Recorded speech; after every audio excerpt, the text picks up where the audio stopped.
오늘 같이 성공하실 말씀 요한복음 7장 37절에서 마지막 절까지입니다. 페이지로 신약 157페이지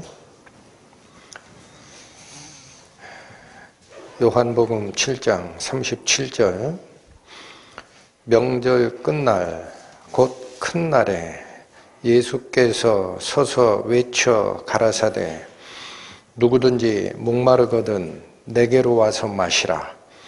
나를 믿는 자는 성경의 이름과 같이 그 배에서 생수의 강이 흘러나리라 하시니 이는 그를 믿는 자의 받을 성령을 가리켜 말씀하신 것이라.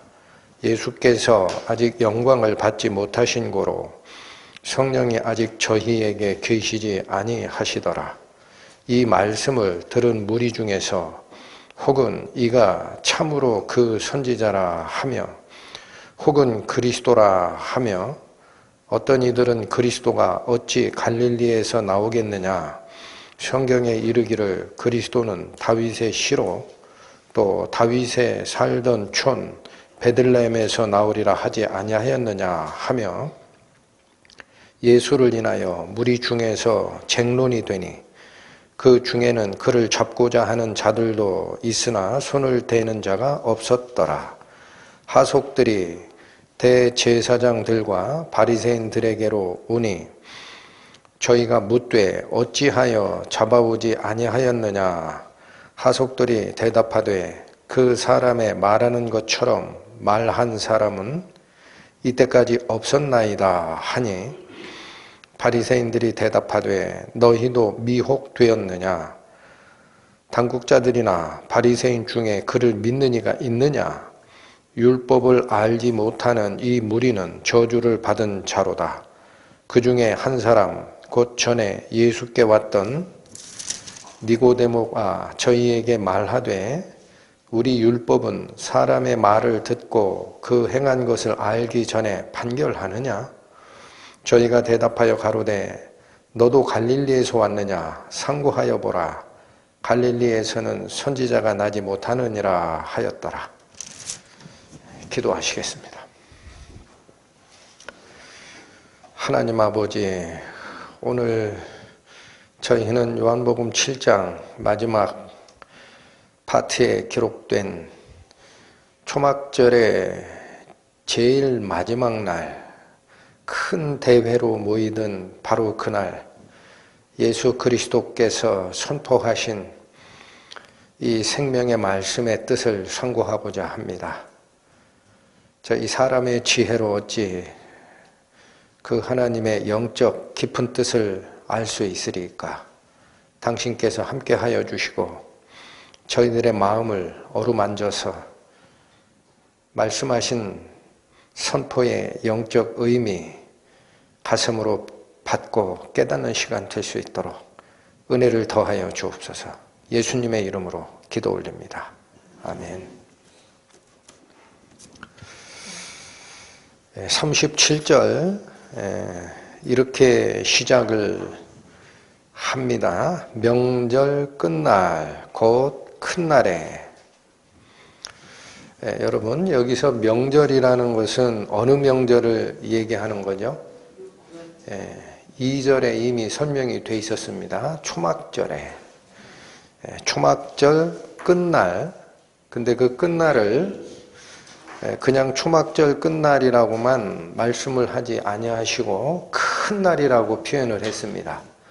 그래서 오늘 살피고자 하는 이 초막절의 의미와 특히나 그 끝날 대성회라고도 합니다. 크게 모이는 그날이 무슨 의미가 되는지를 먼저 살피셔야 예수께서 선포하신 이 선포의 중요성을 이해를 하게 됩니다.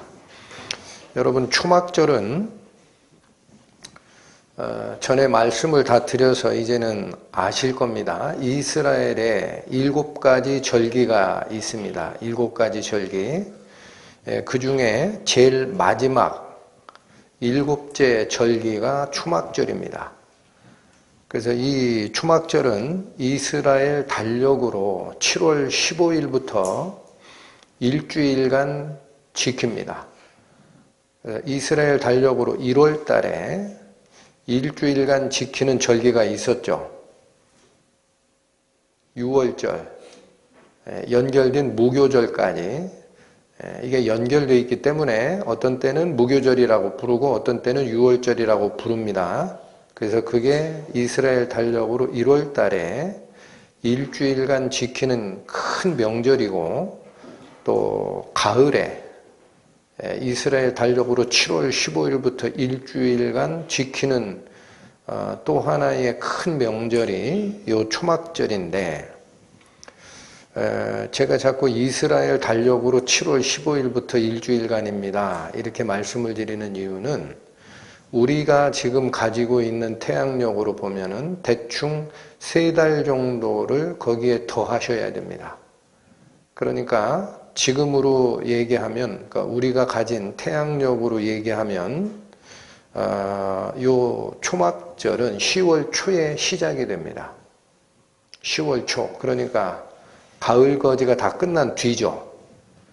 그래서 이 초막절에는 곡식을 거두어 창고에 다 저장한 그 상태에서 감사한 마음으로 참여를 하게 되기 때문에 초막절의 다른 이름이 수장절이라고도 부릅니다. 수장할 때 그 물에다 장사 지냈다 그런 뜻이 아니고요. 수는 거둘 수자입니다. 거둘 수. 추수할 때 거둘 수. 장이라는 것은 저장하다 할 때 사용하는 그 장자입니다. 그래서 추수하여 저장한 후에 섬기는 절기다. 그래서 이 초막절을 수장절이라고도 부릅니다. 성경에서. 그러면 이 초막절을 이스라엘 백성들이 왜 지키느냐면, 여러분 애굽에서 탈출을 해서 광야, 음식도 없고 마실 물도 없는 그 광야에서 오로지 하나님이 내려주시는 하늘의 음식 만나와 하나님이 열어주시는 반석에서 나오는 물로만 연명했던 40년의 기간이 있죠. 그 기간이 끝나고 약속한 가나안 땅에 들어가서 너희가 추수를 하고 땅의 축복을 저장한 후에는 반드시 옛날 그 출애굽을 잊지 마라라는 겁니다. 그래서 이 초막절은 왜 이름이 초막절이냐면, 약속된 땅에 들어가서 땅의 축복을 누리는 때라도 과거 애굽에서 탈출하여 고난을 겪던 때의 하나님의 은혜, 그 광야 40년을 잊으면 안 되기 때문에 요 일주일 동안은 자기가 아무리 좋은 집을 짓고 살아도요, 광야 때 집 짓고 살았습니까? 천막에서 살았습니까? 그래서 그 천막을 지라라는 거예요. 그게 초막절이에요.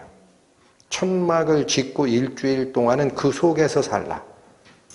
옛날을 회상하라. 이게 첫 번째 초막절이라고 부른 이유고, 또 이 초막절 일주일 동안은 성전 예배가 좀 특이한 예식이 집행이 됩니다. 그게 무슨 예식이냐 하고 봤더니, 광야 40년 동안 광야에 물이 없잖아요. 그러면 장정만 60만, 남녀노소 합쳐서 대략 200만의 인구를 하나님께서 40년을 먹이려면 물을 어디서 공급했습니까?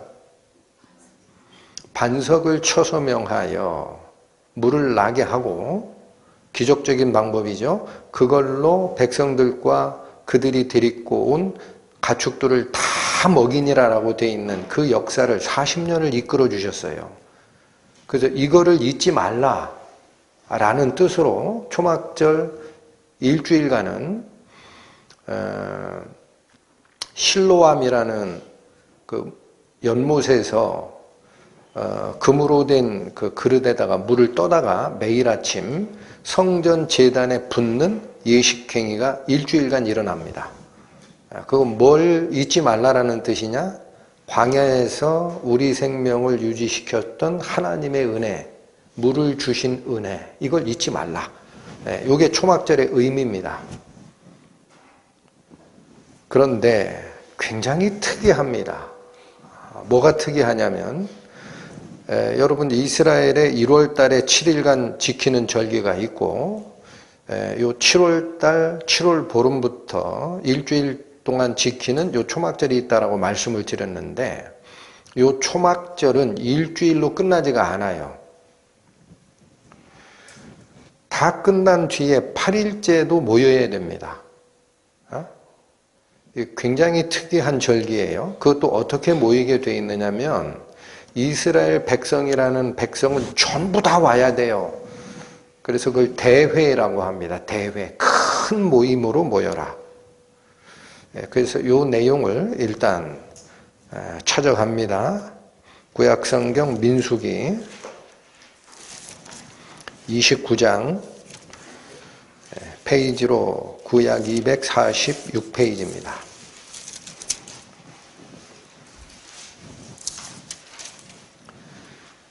구약성경 246페이지 민수기 29장 12절 보시죠. 7월 15일에는 너희가 성회로 모일 것이요 아무 노동도 하지 말 것이며 7일 동안 여호와 앞에 절기를 지킬 것이라. 이게 바로 초막절 7월 15일부터 일주일간 지키는 7일간의 초막절 절기를 지키라 라는 명령입니다. 그리고 굉장히 복잡하게 제물을 어떻게 드려라, 일주일 동안 드리는 제물의 양이 전부 달라요. 그래서 다 끝나고 나서 35절 갑니다. 여덟째 날에는, 그러니까 여러분 여덟째 날은 12절에 명했던 7일 동안의 초막절 행사가 끝난 날이죠. 끝나고 그 다음 날이죠. 그러면 다 끝났는데 35절 가면 여덟째 날에는 거룩한 대회로 모일 것이요 아무 노동도 하지 말 것이며 요 명령이 주어집니다. 그래서 이게 무슨 뜻이냐라는 거죠. 여러분 일단 민수기 29장 35절에 표현된 대로 여덟째 날에는 거룩한 대회로 모여라 라고 되어 있죠. 이게 큰 모임으로 모여라. 그러면 생각하실 게 이겁니다. 오늘 본문에서 초막절 끝날 곧 큰 날에 이 큰 날이 며칠째였을까요? 초막절 끝날이라는 얘기를 가지고 보면 7일째인 걸로 보입니다. 그러나 큰 날이라고 표현한 거를 보면은 그건 7일이 아닙니다. 언제예요? 여기 민수기 29장 35절에 따르면 거룩한 큰 모임. 8일째였구나라는 겁니다. 8일째. 이게 굉장히 특이한 절기입니다. 그러면 우선 저희가 살펴야 될 거는 왜 8일째도 모여야 되느냐, 왜 모여야 되느냐, 무슨 의미로 8일을 기념하느냐라는 거죠. 그렇죠? 다 끝났는데 왜 8일째 또 모이느냐.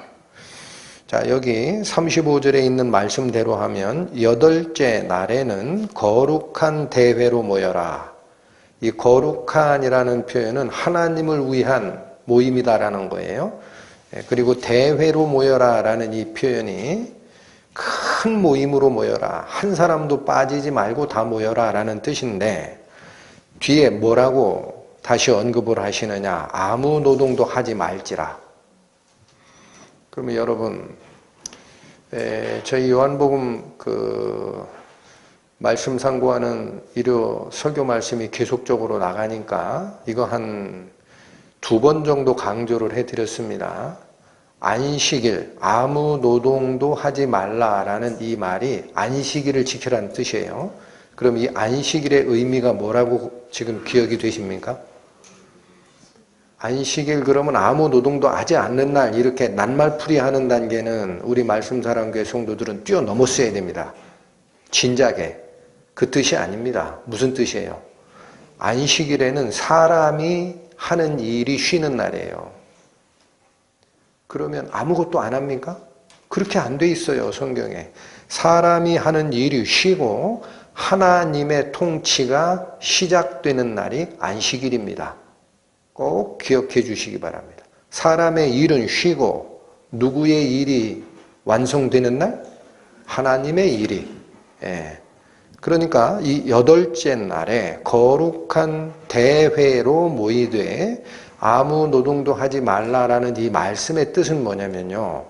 이 여덟째 날에 뭔가가 시작이 된다라는 거예요. 뭐가 시작이 된다? 네. 사람이 지금껏 살아오고 노력하고 했던 그 일들이 다 스탑되고 하나님의 통치가 시작되는 날이 이 8일이다라는 겁니다. 여러분, 성경에서 8이라는 의미가 있어요. 8. 기억나시는 게 뭐가 있죠? 첫 번째 8. 할례 주는 날입니다. 남자아이가 태어나면 산모도 7일 동안 부정하고 아이도 지켜봐야 되는 기간이 있습니다. 아이도 부정한 거예요. 여러분, 그런데 7일이 지나 8일째 되는 날, 부정이 사라진 다음 날입니다. 그때 뭐 주게 돼 있어요? 할례 주게 돼 있습니다. 이 할례의 의미가 뭡니까? 이스라엘 백성으로 하나님께 속한 자가 됐다라는 시작을 뜻하는 8일입니다. 그 다음 이 땅에 내려졌던 전 세계적인 심판 노아의 홍수에서 살아남은 사람 수가 몇 명이에요? 8명입니다. 심판에서 새로운 시작으로 넘어가는 멤버 수가 하나님이 딱 8명을 만드는 거예요. 또 구약적 의미에서는 문둥병이 걸리게 되죠. 그럼 그 문둥병을 제사장에 가서 진단을 하게 돼 있습니다. 근데 진단을 했더니 문둥병이 나았어요. 그럼 곧바로 일상생활로 돌아가라. 이렇게 안 합니다. 문둥병이 나았다라는 제사장의 판결이 있은 다음에도 그는 자기 집에서 일주일 동안 자가격리를 해야 됩니다. 왜? 아직 완치가 됐는지 또 발병하는지를 지켜보는 기간이죠. 그리고 일주일이 지난 후에 제8일에 하나님께 드리는 예물을 드리고 이제는 이스라엘 민족 구성원 안으로 정상적으로 복귀하는 날이 8일입니다. 한마디로 정리해 드릴게요. 성경에서 얘기하는 8일은 새로운 시작을 나타냅니다. 그걸 좀 염두에 두시기 바랍니다. 그러니까 바로 이스라엘의 절기가 다 끝나고 나서 새로운 시작, 다시 말씀드립니다. 사람의 일이 다 쉬고 하나님의 통치가 시작되는 그날이 8일이다라는 선언이에요. 이게 8일을 지키는 이유입니다. 그러면 하나님께서 인류 역사를 통해서 이끌어가는 그 당신의 계획표가 있습니다. 당신의 계획표. 그 계획표에 인간의 역사가 마지막에 다 끝나고 제8일이 뭘 얘기하느냐? 하나님의 통치가 시작되는 천국입니다. 그걸 꼭 기억하시라는 거예요. 그런데 중요한 것은 오늘 본문으로 돌아오시면 37절, 38절을 보시면 명절 끝날 곧 큰 날에 예수께서 서서 외쳐 가라사대 누구든지 목마르거든 내게로 와서 마시라. 나를 믿는 자는 성경의 이름과 같이 그 배에서 생수의 강이 흘러나리라 하시니. 여러분, 예수님께서 하나님이시죠. 하나님께서 사람 몸을 쓰고 오셔서 초막절이 다 끝나고 제8일 큰 날에 성전에 서서 뭐를 선포하신 겁니까? 뭐 선포하셨어요? 누구든지 목마른 자는 내게로 와서 마시라. 뭘 마시라? 나를 믿는 자는 성경에 기록되었듯이 그 배에서 생수의 강이 흘러나리라 라는 이게 이루어질 것이다. 하나님의 통치가 시작되는 그 경험을 그 본인이 하리라 라는 것을 선포하신 겁니다. 네. 여러분, 예수님이 사람의 몸을 쓰고 3년 반의 공생의 역사를 시작을 할 때 왜 초막절 마지막 8일째 이걸 선포하시는지 대충 쓰는 것 같죠? 결코. 저는 성경을 읽다가 깜짝깜짝 놀래요. 초막절에 절기를 제정하시고 지켜라 라고 했던 그 하나님이 예수께서 여기 사람의 몸을 쓰고 그 하나님이 여기 내려오셔서 성전에서 선포하는 거예요. 이날 하리라. 그렇다면 여기 생수의 강이 흘러나리라 라는 예수님의 이 표현은 성경의 이름과 같이 그런 일이 있을 거야 라고 얘기하셨잖아요. 다시 읽어보세요. 38절. 나를 믿는 자는 성경의 이름같이, 여기 이름은 네임, 이름이 아니에요. 성명이 아니에요. 성경이 말한 바와 같이라는 뜻이에요. 일러준 바와 같이. 그러니까 성경에 기록된 것처럼, 성경에서 알려준 것처럼 그 배에서 무엇이 흘러나리라? 생수의 강이 흘러나리라. 어느 성경 말씀을 하시는 걸까? 이사야 55장 갑니다. 구약 1034페이지입니다. 이사야 55장 1절에서 3절 1034 페이지 살핍니다. 너희 목마른 자들아 물로 나아오라. 돈 없는 자도 오라. 너희는 와서 사 먹되 돈 없이 값 없이 와서 포도주와 젖을 사라. 너희가 어찌하여 양식 아닌 것을 위하여 은을 달아주며 배부르게 못할 것을 위하여 수고하느냐. 나를 청종하라. 그리하면 너희가 좋은 것을 먹을 것이며 너희 마음이 기름진 것으로 즐거움을 얻으리라. 너희는 귀를 기울이고 내게 나와 들으라. 그리하면 너희의 영혼이 살리라.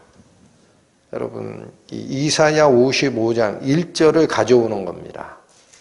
이사야 55장 1절 뭘 말씀하시고 계시죠? 이게 하나님께서 이사야 선지자를 통해서 반포하신 초대장입니다. 초대장. 뭘 말씀하셨어요? 물로 나와서 먹으라. 목마른 자들아 물로 나와서 먹으라. 그런데 이 물은 여러분 공짜로 먹어요? 사서 먹어야 돼요? 성경 말씀 한 말씀 한 말씀 버리시면 안 됩니다. 공짜로 먹어야 돼요? 사서 먹어야 돼요?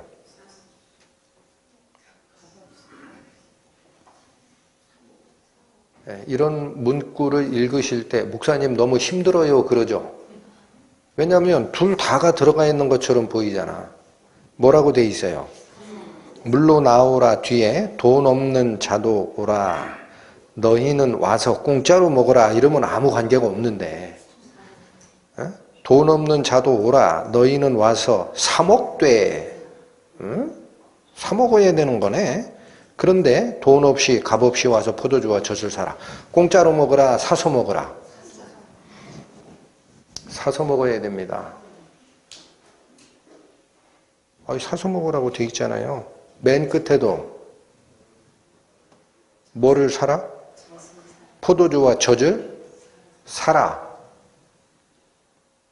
여러분이 오해하는 게 있어요. 그래서 복음을 오해하신다고 지금껏.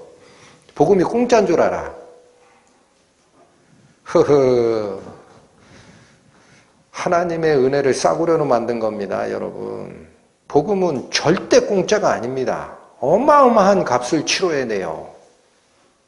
값이 치러지지 않은 복음은 그 가짜예요. 기억하셔야 됩니다. 반드시 사 먹는 물이에요. 그러나 왜 사람에게 돈을 가지고 오진 마라 그렇게 합니까? 사람의 돈으로 못 사는 거니까. 여러분 아시겠죠? 예? 그래서 영어로 표현하면 이 값없이라는 게 priceless예요. price, 가격, priceless. 이 priceless라는 뜻이 뭐냐면요. 공짜라는 뜻이 아니라 가격을 매길 수 없다라는 뜻입니다. 아시겠죠? 예? priceless라는 뜻이 그 뜻이 두 개예요. 일상적으로 쓸 때는 값이 없는 인데 어원적 의미는요. 값을 매길 수가 없는 입니다. 그렇게 높은 가격이에요. 아시겠죠? 그러니까 이걸 사 먹어야 되는데 이 물을 사 먹어야 되는데 사람이 가지고는 돈 가지고는 못 사는 거예요. 응? 그럼 어떻게 삽니까? 어떻게 사요? 여러분 2절 보세요. 너희가 어찌하여 양식 아닌 것을 위하여 은을 달아주며 배부르게 못할 것을 위하여 수고하느냐. 이건 뭐냐면 우리 사람들이 이 인생을 살아갈 때 음식을 얻으려고 돈을 내고 먹고 살려고 일하는 모습이다라는 거예요. 그러나 그 음식들은 배부르게 하는 것이다, 배부르게 하지 못할 것이다. 예, 여기서 강조하는 바는 뭐냐면 음식 먹으면 당장은 배 부르죠. 그러나 얼마나 갑니까 그게. 또 먹어야 되잖아요. 그죠? 그러니까 이거는 완전한 음식, 우리에게 생명을 주는 배부르게 하는 음식이 아니라 일시적이고 헛것이다라는 뜻이에요. 너희가 그걸 위해 평생을 살지 않느냐라는 뜻입니다. 그런데 이어지는 말씀 어떻게 되죠? 예? 다시 너희가 어찌하여 양식 아닌 것을 위하여 은을 달아주며 배부르게 못할 것을 위하여 수고하느냐. 인생들아 너희가 살아가는 모습이 이거야 라는 말씀을 하신 후에 이렇게 얘기하십니다. 잘 좀 집중해서 들어주세요. 돈 가지고 와라 안 해요. 나를 청종하라. 이게 무슨 말이에요? 내 말을 듣고 쫓아오라. 청종, 들을 청, 좇을 종. 내 말을 듣고 쫓아오라. 그리하면 너희가 좋은 것을 먹을 것이며 가짜 음식, 일시적인 음식을 먹는 게 아니다. 좋은 걸 주마. 좋은 것을 먹을 것이며 그러면 이게 육신의 음식이면은 아무리 좋은 갈비를 먹어도 3시간 지나면 배가 꺼지는데 뭘 주시려고 그러나 먹을 것이며 너희 마음이 기름진 것으로 즐거움을 얻으리라. 나의 말을 듣고 청종하고 나를 쫓아오는 자가 먹을 좋은 음식이 있다라는 거예요. 육신의 음식이에요? 마음의 음식이에요?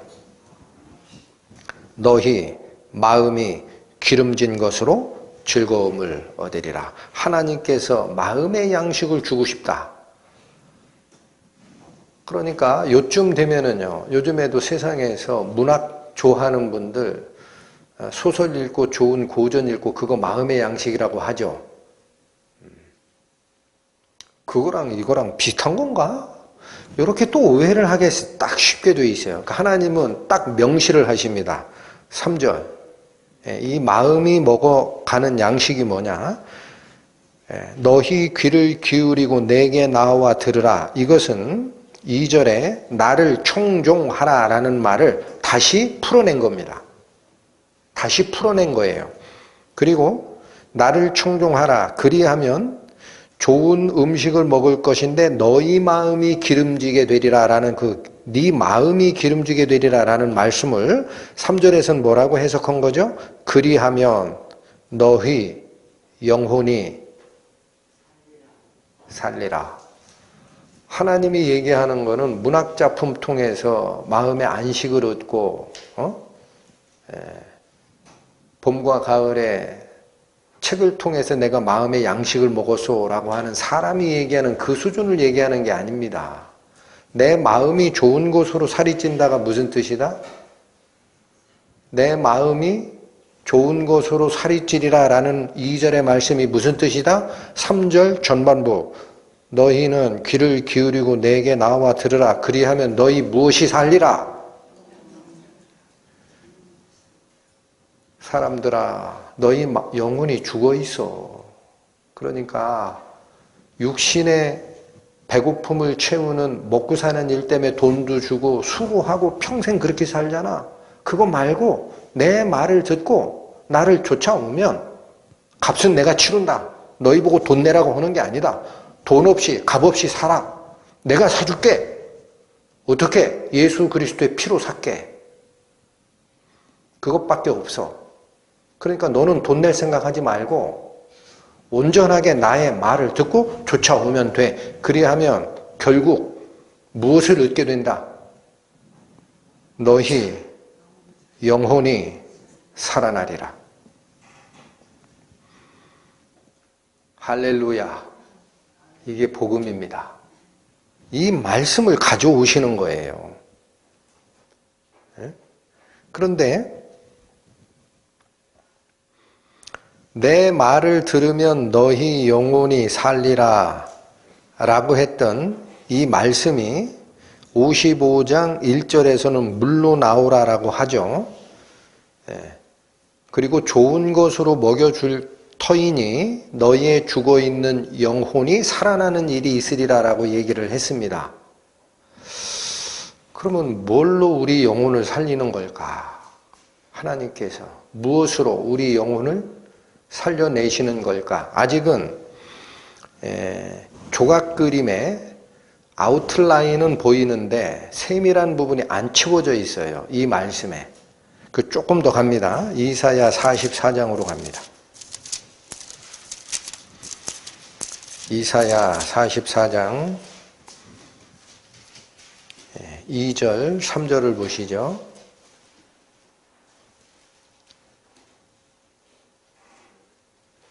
(1020페이지입니다) 너를 지으며 2절입니다. 너를 지으며 너를 모태에서 조성하고 너를 도와줄 여호와가 말하노라. 이 한마디로 무슨 말씀? 나를 조성하시고 생명을 주신 창조주 하나님의 말씀이다. 그런 뜻입니다. 나의 종 야곱, 나의 택한 여수로나 두려워 말라. 구약 성경은 약속한 당신의 백성에게 하나님이 하시는 말씀으로 돼 있습니다만 지금 신약 시대에 오면 이 모든 말씀이 다 누구를 향한 말씀? 온 세상 백성을 향한 말씀입니다. 뭘 얘기하시려고 이렇게 얘기하시느냐? 3절 대저 내가 가란 자에게 물을 주며, 여기 가라다가 목마른 자라는 뜻입니다. 갈증나는 자. 내가 갈증나는 자에게 물을 주며 마른 땅에 시내가 흐르게 하며, 이건 같은 말을 두 번 반복하신 거예요. 그 뒤가 핵심입니다. 나의 신을 내 자손에게, 나의 복을 내 후손에게 내리리니. 여러분, 목마른 자, 갈증난 자, 가란 자에게 내가 물을 준다라고 얘기를 하죠. 그러니까 이스라엘 백성들은 어떻게 이해하기 딱 좋았어요. 출애굽 때에 광야 40년에 목마를 때 하나님께서 반석을 쳐서 물을 내신 것처럼 우리에게 마실 물 주려고 그러나? 이렇게 생각하기 딱 좋죠. 그거 아니라는 거예요. 가란 자에게 물을 줬던 광야 출애굽의 경험을 알지 않느냐. 앞으로 너희의 후손, 너희의 자손이라는 건 그 뜻입니다. 앞으로 일어날 일인데 무엇을 주고 싶다? 나의 신을 내 자손에게, 내 복을 내 후손에게 줄 일이 있다. 여기 신이라고 번역된 이 단어가 영입니다. 영. 하나님께서 약속한 백성의 저 뒤 후에 일어날 일을 예언하시는 거예요. 뭐를 주고 싶다? 나의 영. 뭐를 주고 싶다? 나의 영. 뭐를 주고 싶다? 하나님의 성령. 어렵지 않죠? 그러니까 55장 1절에 목마른 자들아 내게 와서 물을 먹되 사 먹으라. 그러나 너희들이 내는 값으로는 못 사니까 와서 너의 마음이 살아나는 이 좋은 음식을 먹으라 라고 끝나 있지만 44장으로 오니까 뭘로 살려낸다라는 것이 됩니까? 뭘로 우리 죽어있는 영혼을 살려낸다라는 얘기가 됩니까? 뭘로 살려내요? 물로 살려내요? 아직 연결이 안 되셨죠? 뭘로 살려내요? 다시 보실까요? 3절. 여러분, 성경 말씀을 대하실 때 정신을 집중하세요. 이해가 안 되면 기도하셔야 돼요. 3절. 대저 내가 갈증난 자에게 물을 주며 마른 땅의 시내가 흐르게 하리라. 다시 설명합니다. 무슨 물을 주려고 그러시나? 나의 영을 네 자손에게, 나의 복을 네 후손에게 주리라. 뭘 줘서 살리겠다? 하나님의 성령. 이미 이사야서에 갈증난 자에게 앞으로 줄 물이 있다라는 얘기를 하신 겁니다. 출애굽 여정에서 너희 조상들이 경험했던 반석에서 나오는 물 말고, 육신의 물 말고 너희 후손에게 줄 새로운 물이 있다. 이 물은 나의 영이 그 물을 대체할 것이고, 내 말을 듣고 나를 청종하는 자는 좋은 음식으로 그 마음을 살찌우게 할 텐데, 마음을 살찌운다라는 말을 못 알아들으니까 뭐라 그래요? 내게 나와 들으라. 그리하면 너의 영혼이 살아나리라. 죽어있는 영혼 살리는 생명의 물이다 라는 말씀을 하신 거다라는 거예요. 본문으로 돌아오십니다. 요한복음 7장 37절부터 다시 읽습니다. 명절 끝날 곧 큰 날에 예수께서 서서 외쳐 가라사대 누구든지 목마르거든 내게로 와서 마시라. 나를 믿는 자는 성경에 일러준 것과 같이 그 배에서 생수의 강이 흘러나리라 하시니, 이는 그를 믿는 자의 받을 성령을 가리켜 말씀하신 것이라. 여러분, 이사야서 55장 1절에서 3절, 44장 2절 3절에 그 물, 나의 신, 이걸 말씀하신 구약의 하나님께서, 그 구약의 하나님이 이사야 선지자에게 성령의 감동으로 적어라라고 하신 거 아니겠어요? 그 하나님께서 이 시대 예수의 몸을 입고 성전에 쓰셔서 밝혀내버린 겁니다. 목마른 자들아 내게로 와서 마시라.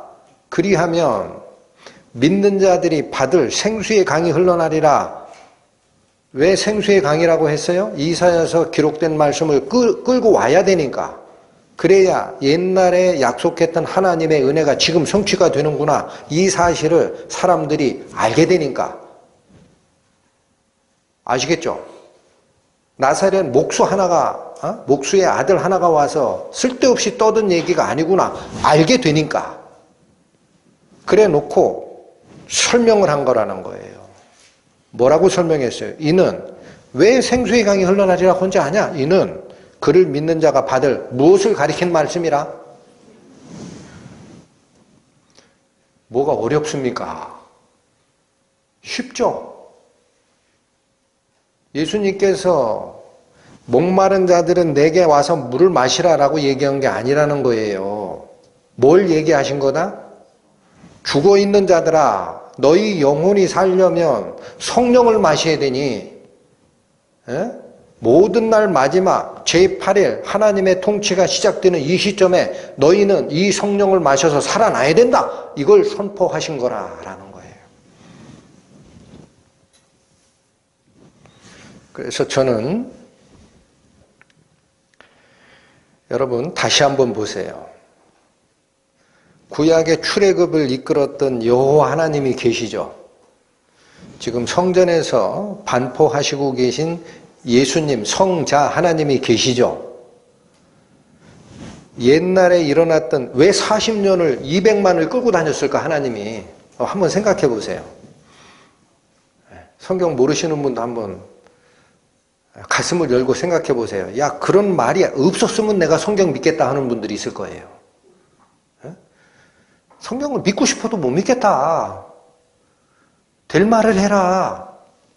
200만을 40년을 먹여 살렸다고 하나님이? 아이, 웬만큼 얘기해야 믿지. 이럴 분 있습니다. 그렇죠? 그거 왜 했을까? 그거 쓸데없는 얘기. 그거 있으면 아예 믿으려고 하는 사람 튕겨내는 역할을 할 만한 그 기적 사건을 왜 얘기를 했을까? 세상 끝나고 나서 하나님 앞에 가시면 다 백일하에 드러납니다.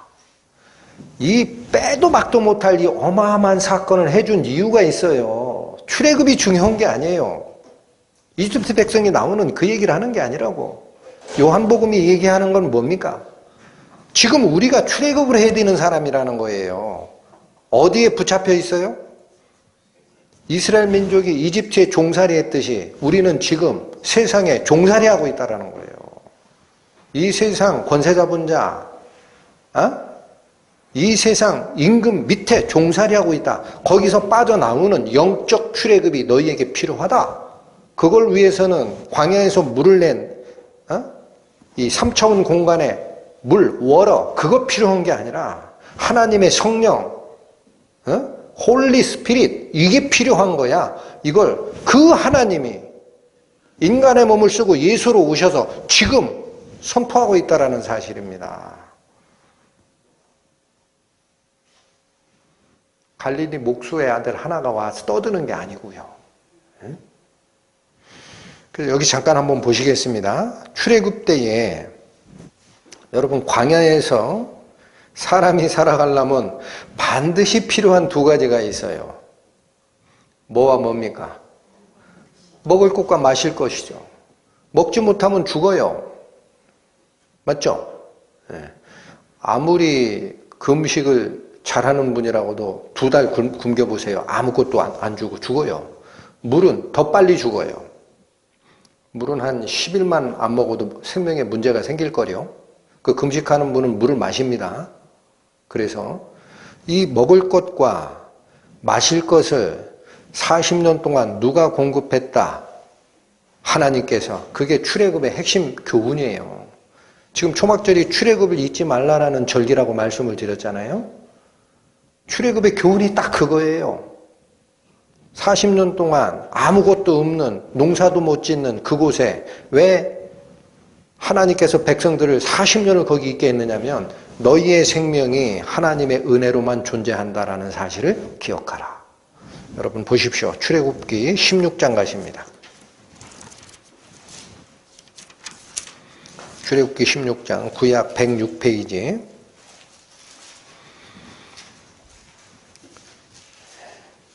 1절에서 4절까지 보십니다. 이스라엘 자손의 온 회중이 엘림에서 떠나 엘림과 시내산 사이 신광야에 이르니, 여러분 광야에 이르렀다는 사실이죠. 애굽에서 나온 후 제2월 15일이라. 출애굽한 후에 2월 15일이면 한 달 반 정도 지나간 겁니다. 아니다. 맞죠? 1월에 나왔으니까. 그러니까 가지고 나온 식량 다 떨어졌을 거 아니겠어요. 그래서 2절 이스라엘 온 회중이 그 광야에서 모세와 아론을 원망하여 그들에게 이르되 우리가 애굽 땅에서 고기 가마 곁에 앉았던 때와 떡을 배불리 먹던 때에 여호와의 손에 죽었더라면 좋았을 것을 너희가 이 광야로 우리를 인도하여 내서 이 온 회중으로 굶어 죽여 죽게 하는도다. 먹을 게 없다라는 거예요. 왜 이렇게 했냐? 4절 때에 여호와께서 모세에게 이르시되 보라 내가 너희를 위하여 하늘에서 양식을 비같이 내리리니 백성이 나가서 일용할 것을 날마다 거둘 것이라. 여러분 이 하늘에서 내리는 하루치 양식들 이게 뭐죠? 이게 맞나 아닙니까? 그래서 하나님이 이제부터는 너희가 애굽에서 나올 때 가지고 나왔던 음식 다 떨어져도 걱정하지 말란 얘기예요. 앞으로 내가 하루치 양식을 계속 내려줄 거다. 이게 몇 년 가죠? 이게 40년을 가는 겁니다. 누가 주신 음식입니까? 땅에서 난 음식 아니라고 그래요. 하늘에서 내려준 음식, 하나님께서 주신 음식. 그런데 이게 또 문제가 생깁니다. 17장 가세요. 다시 1절부터 이스라엘 자손의 온 회중이 여호와의 명령대로 신광야에서 떠나 그 노정대로 행하여 르비딤에서 장막을 쳤으나 백성이 마실 물이 없는지라. 여러분 16장은 먹을 음식이 떨어진 문제고요. 출애굽기 16장은. 출애굽기 17장은 마실 물이 없는 상태가 됐어요. 2절 갑니다. 백성이 모세와 다투어 가로되 우리에게 물을 주어 마시게 하라. 모세가 그들에게 이르되 너희가 어찌하여 나와 다투느냐? 너희가 어찌하여 여호와를 시험하느냐? 모세가 한 말이 뭐죠? 어찌하여 나와 다투느냐라는 것은 지금 일어나는 현상을 얘기한 거죠. 근데 어찌하여 여호와를 시험하느냐 이 말은 무슨 뜻이에요? 제가 연극배우로 모세로 섰다 가정하고 말씀을 드릴게. 내가 오자고 했냐? 하나님이 일로 인도하신 거야. 내 마음대로 온 적 없어. 이거 가지고 투덜대는 것은 하나님 시험하는 거지. 그쵸? 그 얘기를 한 겁니다. 그러면서 3절 거기서 백성이 물에 가라매 그들이 모세를 대하여 원망하여 가로되 당신이 어찌하여 우리를 애굽에서 인도하여 내어서 우리와 우리 자녀와 우리 생축, 이건 가축입니다. 우리 가축으로 목말라 죽게 하느냐. 16장에서는 왜 우리를 굶주려 죽게 하느냐. 애굽 땅에서 그냥 여호와 손에 죽었으면 딱 좋았을걸. 17장에 오니까 뭐 때문에 죽게 생겼다? 물 없어 죽게 생겼다. 4절 보십니다. 모세가 여호와께 부르짖어 가로되 내가 이 백성에게 어떻게 하리이까? 그들이 얼마 아니면 내게 돌질을 하겠나이다. 그렇죠. 모세고 인도자고 뭐고 그 반란이 일어났었습니다. 우리가 다른 장관을 세우고 애굽으로 돌아가자 그랬었잖아요. 그 반란이 일어날 것 같습니다. 하고 부르짖어 기도했습니다. 5절 여호와께서 모세에게 이르시되 백성 앞을 지나가서 이스라엘 장로들을 데리고 하수를 치던 네 지팡이, 이게 뭐냐, 애굽에 나일강을 애굽에 재앙을 내릴 때 모세가 들고 있는 지팡이를 나일강 그 강물에 딱 쳤더니 그게 피바다가 되죠. 그 얘기를 하는 거예요. 하수라는 것은 강물을 얘기하는 겁니다. 강하 물수. 강물을 치던 네 지팡이를 손에 잡고 가라. 어떻게 하려고 하시느냐 했더니 6절 내가 거기서, 여러분 여기 내가가 누구예요? 하나님이에요. 주어 잊으시면 안 됩니다. 내가 거기서 호렙산 반석 위에 너를 대하여 서리니 너는 반석을 치라. 그것에서 물이 나리니 백성이 마시리라. 하나님이 무슨 명령 주십니까? 내가 시키는 대로 해라. 기적을 베풀던 네 지팡이를 짚고 가고 백성들의 두령들 같이 가라. 해서 내가 지시하는 반석 앞에 서면 네 눈에는 안 보이지만 내가 그 반석 뒤에 있을 거야. 그런 얘기입니다. 맞죠? 내가 거기서 호렙산 반석 위에 너를 대하여 서리니. 그렇죠? 이거 모세 혼자 있어요? 하나님이 거기 임재하신 거예요? 눈에 안 보이지만 하나님 거기 계신 거예요? 하리니 너는 반석을 치라. 그것에서 물이 나리니 백성이 마시리라. 모세가 이스라엘 장로들의 목전에서 증인 세운 겁니다. 민족 대표자 같이 가자는 얘기예요. 그 대표자들 앞에서, 목전이 그거예요. 눈앞에서 그대로 행하니라. 여러분 이게 하루 이틀 일이 아니라 200만 명을 얼마 동안 이렇게 먹여 살리셨다? 40년. 가능합니까? 문제는 왜 이렇게 하셨을까라는 겁니다. 여러분 왜 이렇게 하셨을까? 왜 이렇게 하셨을까? 생명을 주관하시고 물질을 창조하신 창조주만이 할 수 있는 일을 본을 보이셔서 우리를 어떻게 하려고? 낮추시려고. 너희 생명이 니들 게 아니야. 어머니 뱃속에서 나왔지만 생명을 주관하는 나, 창조주 하나님, 생명의 주인, 내가 베풀어 주는 은혜가 없으면 너희는 죽은 거야. 이걸 알려주려고. 그래서 신명기 8장 갑니다. 구약성경 275페이지.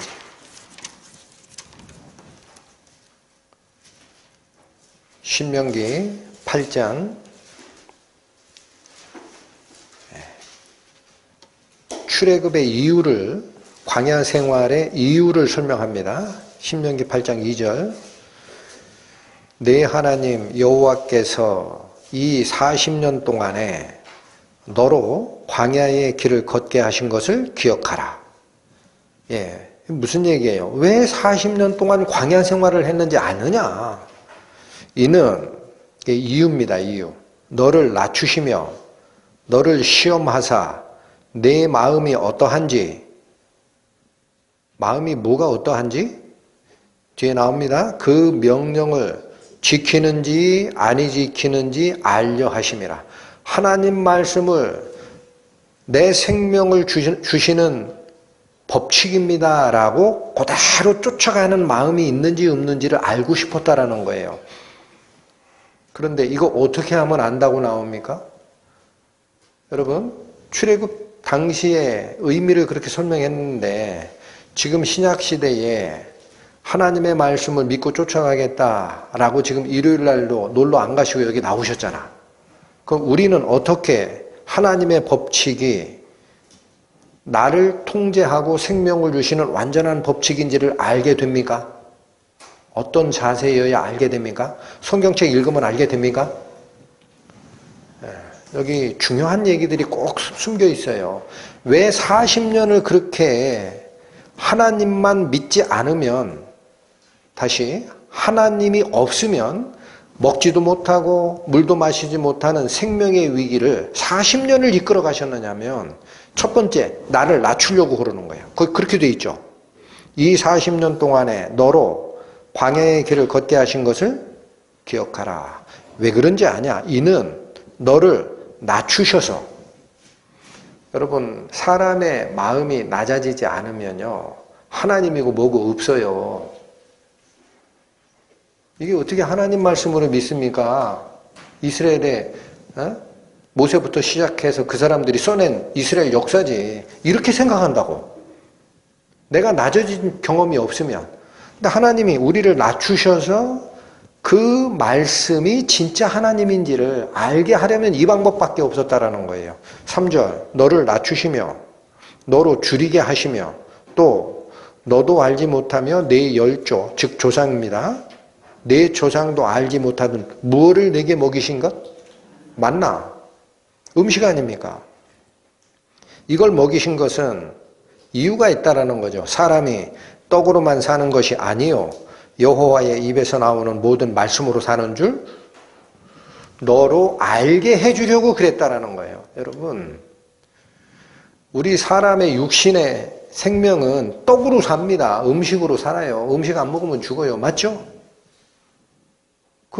모르시는 분 아무도 없잖아. 곡기 끊으면 제 아무리 튼튼해도 2달이면 죽어요. 금식 60일 아무것도 안 먹고 해보세요. 죽어요.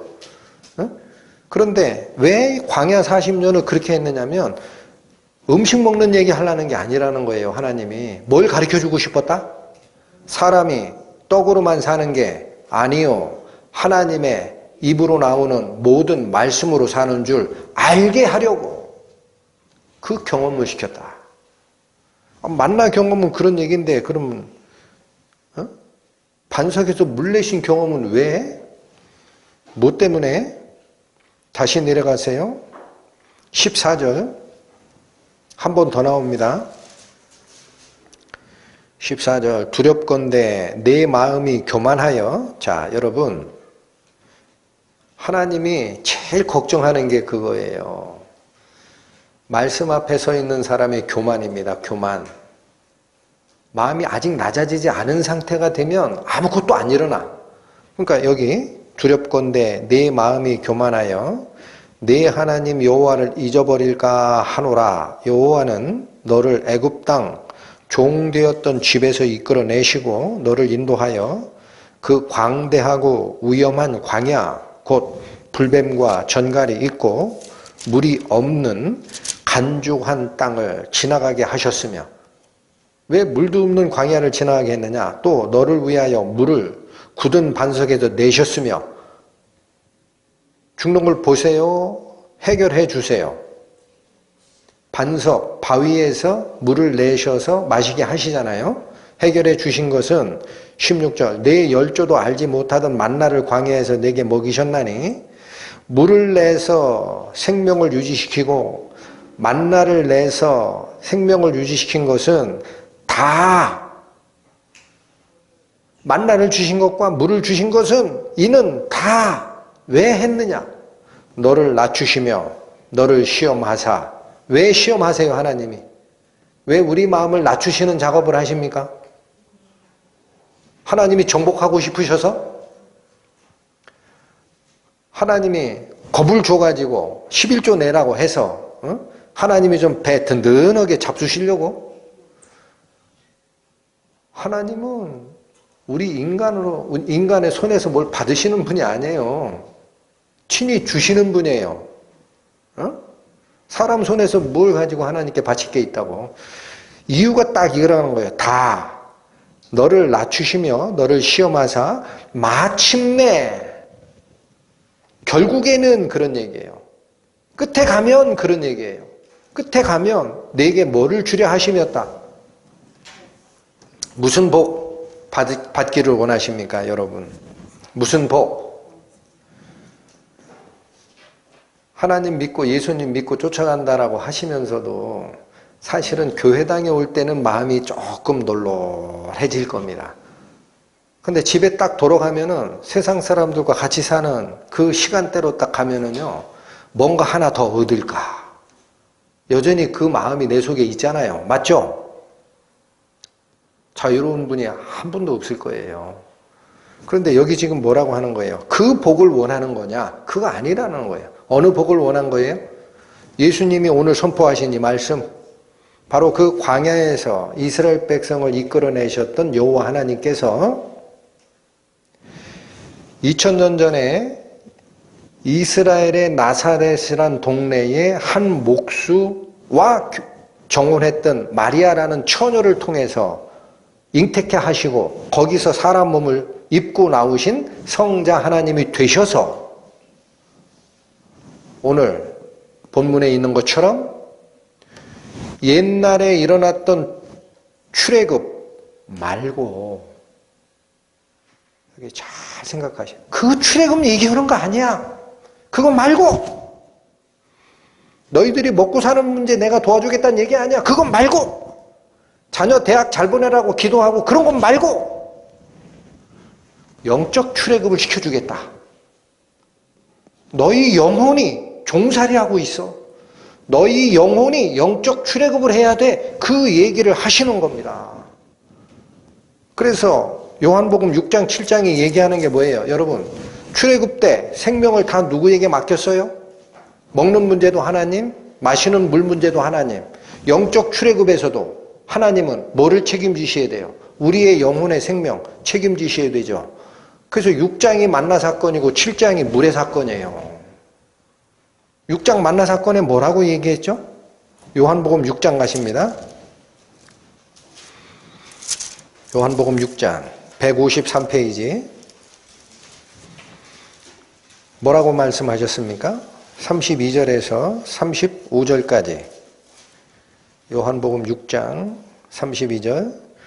예수께서 이르시되 내가 진실로 진실로 너희에게 이르노니 하늘에서 내린 떡은 모세가 준 것이 아니라 오직 내 아버지가 하늘에서 내린 참 떡을 너희에게 주시나니 하나님의 떡은 하늘에서 내려 세상에게 생명을 주는 것이니라. 저희가 가로되 주여 이 떡을 항상 우리에게 주소서. 이스라엘 사람들은 만나 다시 주는 줄 알았어요. 그렇죠? 그래서 이 34절, 이 떡을 항상 우리에게 주셔서 한 번만 주지 말고, 이틀, 열흘 주지 말고, 365일 주지 말고, 우리 죽을 때까지 항상 주시면 안 돼? 35절, 예수께서 가라사대, 내가 곧 생명의 떡이니. 여러분, 사람 먹고 사는 광야의 만나 얘기한 게 아니라는 거예요. 하나님은 육신을 입고 온 예수, 내가 바로 하늘에서 내려온 떡이야. 그래서 너희들은 이 뒤에 문제가 뭐 때문에 불거져? 내 살을 먹지 아니하고 내 피를 마시지 아니하는 자는 그 안에 생명이 없는 거야 라고 했더니 이 구약 성경에 피 먹지 말라고 했는데 이 이상한 인간이 와가지고 엉뚱한 얘기 하나 해서 다 떠났잖아요. 제자들이. 예수님이 자기 고기 주고 자기 흐르는 블러드, 이 피 마시라고 한 얘기가 아니죠. 뭐 먹으란 얘기예요? 예수님의 말씀, 예수님으로부터 주어질 피는 생명입니다. 너희를 위해서 내 피를 값으로 치러 줄 거니 십자가에서 이 사실을 믿고 너희는 새 생명을 얻으라. 이 말씀을 6장에서 하셨잖아요. 오늘 7장에서는 오늘 본문입니다. 오늘 7장에서 여러분 초막절 일주일 동안 이스라엘 사람들이 행위로 지키는 예식행위가 두 가지 있다 그랬어요. 하나가 뭡니까? 아무리 좋은 집에 살아도 일주일 동안은 천막 치고 그 안에 거하여야 됩니다. 두 번째는 민족 전체가 하는 행동, 실로암 못에 가서 금으로 된 그릇에 물을 떠다가 아침 예배 시간에 성전에 제단에다가 붓는 일을 일주일 동안 계속 한 거예요. 이 초막절 끝날이. 근데 제8일은 그 행사가 끝났답니다.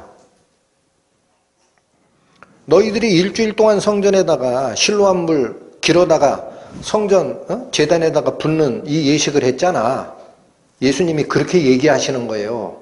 그러면서 제8일 끝날에 뭐라고 외치는 겁니까? 그거 말고 이 음성을 들으셔야 돼요.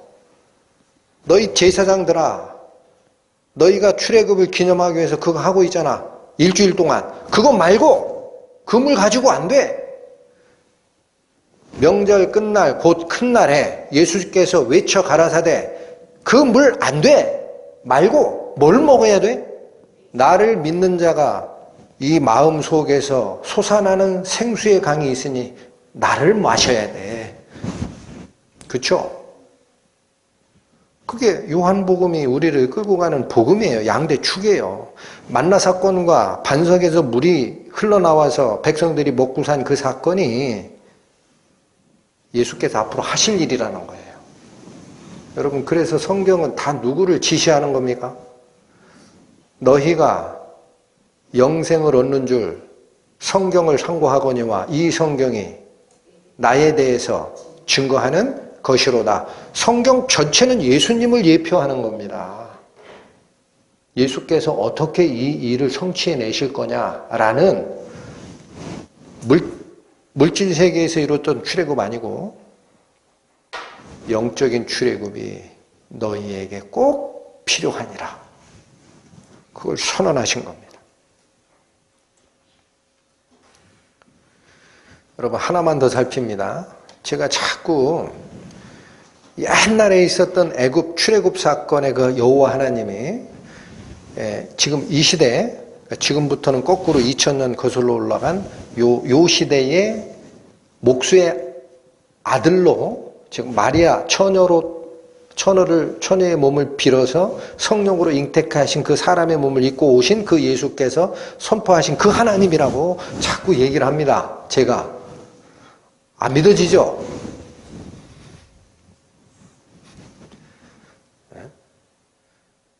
머리로는 그런 것 같은데 여기 마음에서는 그걸 어떻게 아나?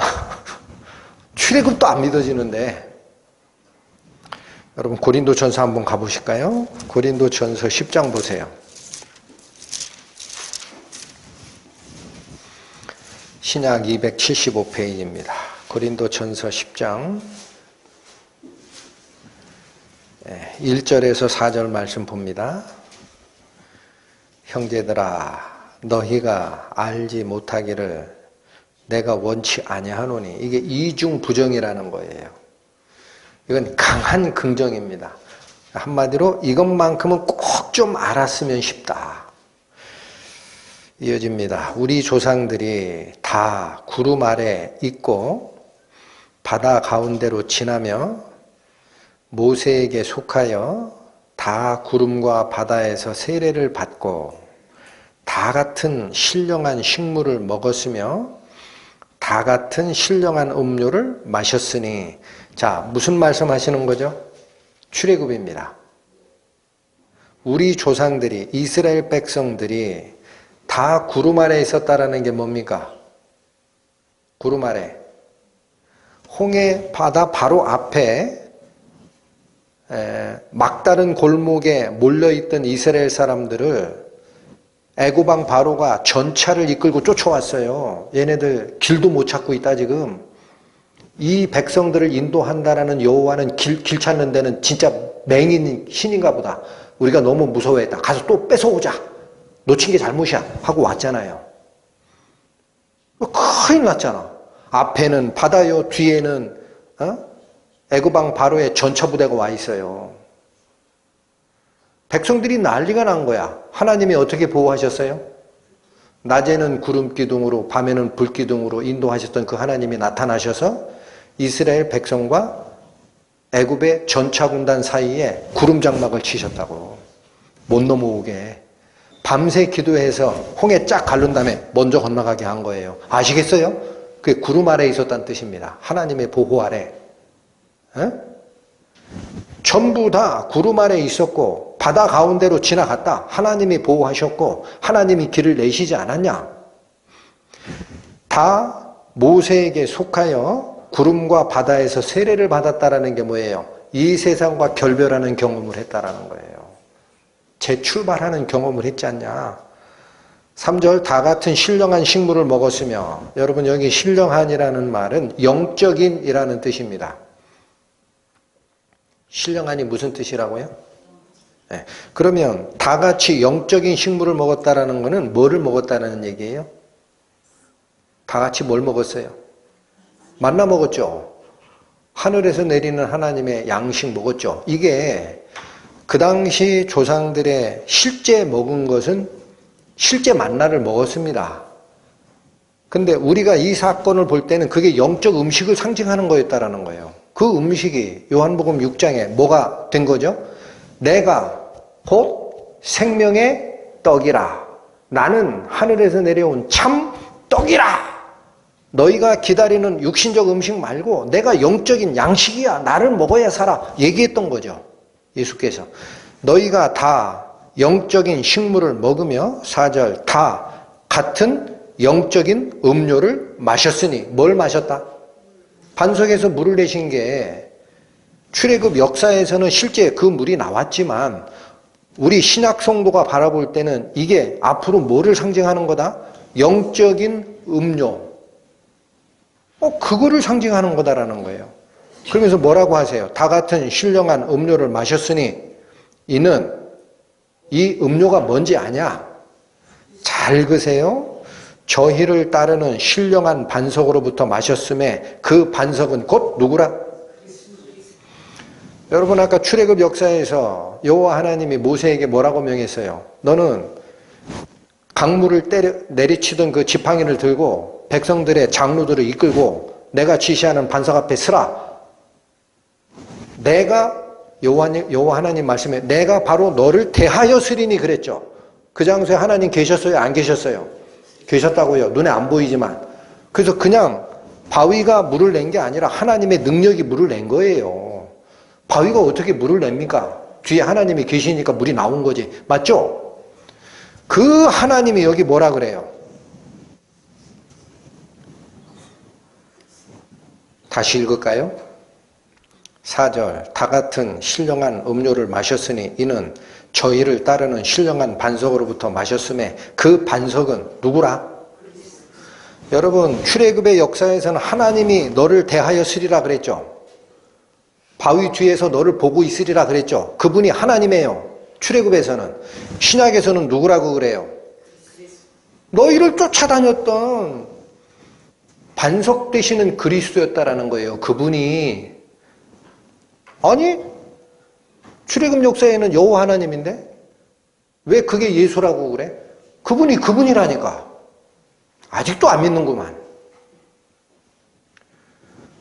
여러분, 구약을 이끌었던 하나님이 성경을 가만히 상고하면은요, 하나님, 성부 하나님이 성자 하나님과 일체이십니다. 일체. 다만 위격이 다르다 그래요. 위치가. 성부 하나님은 계획자, 주관자, 통치자로 계시고 성자 하나님은 집행자로 오시는데 이 땅에서 사람을 접하는 모든 과정에 나타난 하나님은 그리스도입니다. 그분이 지상 역할을 할 땐 성자께서 나서시는 거예요. 예? 그거 아셔야 돼요. 그러니까 앞에서 이 얘기 말씀 전하는 목사가 우격다짐으로 는 게 아니죠. 맞죠? 그 하나님이 성자 하나님이셨다라는 거예요. 그 하나님이 오셔서 다시 선포하시는 게 이 비밀 아니냐? 여러분, 여기서 저는 하나 다시 확인하고 싶은 게 있습니다. 본문 39절에 가면 이 말씀이 있었어요. 이는 그를 믿는 자의 받을 성령을 가리켜 말씀하신 것이라. 그럼 여기 보십시오. 간단한 말씀인데 믿는 자는 무엇을 받게 되어 있다? 다시, 진실한 믿음은 성령을 받은 후에야 확증되는 것이다. 그렇죠? 이상합니다, 목사님. 믿는 것은 내 마음의 문제고 성령을 받는 것은 하나님의 은혜의 문제인데 어떻게 이게 같죠? 라고 생각하는 분이 있을 거예요. 여러분, 믿음도, 진짜 믿음은, 제가 이거를 구분을 좀 하는데 자꾸 구분해 드리는 이유가 이거예요. 내 마음을 드리는 단계의 믿음이 있습니다. 그건 내 마음의 문제 맞습니다. 중요한 것은 이 믿음이 진짜로 하나님 앞에 연락돼 있다면 하나님이 안 바뀌는 믿음의 상태를 나한테 주셔버려요. 이게 응답받은 믿음입니다. 이건 다른 겁니다.